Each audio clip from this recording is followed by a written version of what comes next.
मुरुड येथे 1,19,72,000 रुपयांचा गुटखा, तंबाखू वाहनासह जप्त. 2 गुन्हे दाखल. स्थानिक गुन्हे शाखेची कारवाई. लातूर.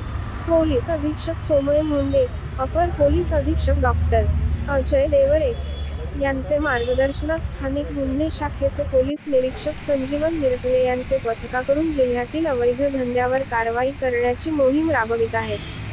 ऑगस्ट 12 रोजी स्थानिक गुन्हे शाखेच्या पोलीस पथकास पोलीस ठाणे मुरुड हद्दीमध्ये काहीही व्यक्ती प्रतिबंधित केलेले अन्न पदार्थ, तंबाखूजन्य गुटखाची अवैध विक्री करण्यासाठी साठवून ठेवला आहे, अशी माहिती मिळाल्याने याची खात्री करून स्थानिक गुन्हे शाखेचे पोलीस अधिकारी व अंमलदारांच्या पथकाने ऑगस्ट 12 रोजी मुरुड येथील गुट्टे नगर परिसरामध्ये वेगवेगळ्या ठिकाणी, घरामध्ये 2 ठिकाणी छापा मारला. तेथे वेगवेगळ्या कंपनीचे विक्रीसाठी प्रतिबंधित असलेले गुटखा, सुगंधित पान मसाला असा 66,40,101 रुपयाचा, तर दुसऱ्या ठिकाणी 53,32,240 असा एकूण 1,19,72,341 रुपयांचा प्रतिबंधित गुटखा, सुगंधित पान मसाला, तंबाखूचा मुद्देमाल तसेच वाहतूक करण्यासाठी वापरण्यात येणारा छोटा हत्ती वाहनसह जप्त करण्यात आले आहे.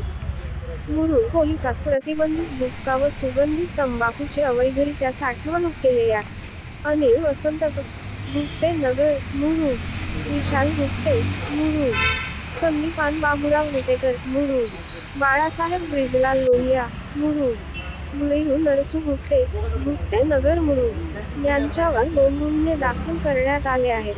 गुन्ह्याचा पुढील तपास पोलीस ठाणे मुरुड पोलीस करीत आहेत.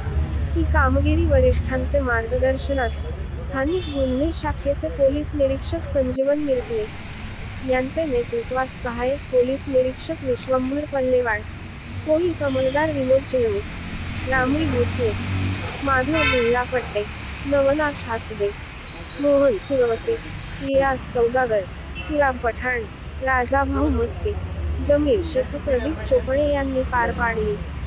मनोकामना न्यूज ही वेगळ्या व स्वतंत्र बातम्यांची वृत्तसंस्था आहे. बातम्या आवडल्यास चॅनलला सबस्क्राईब करा, बेल आयकॉनचे बटन दाबा. धन्यवाद.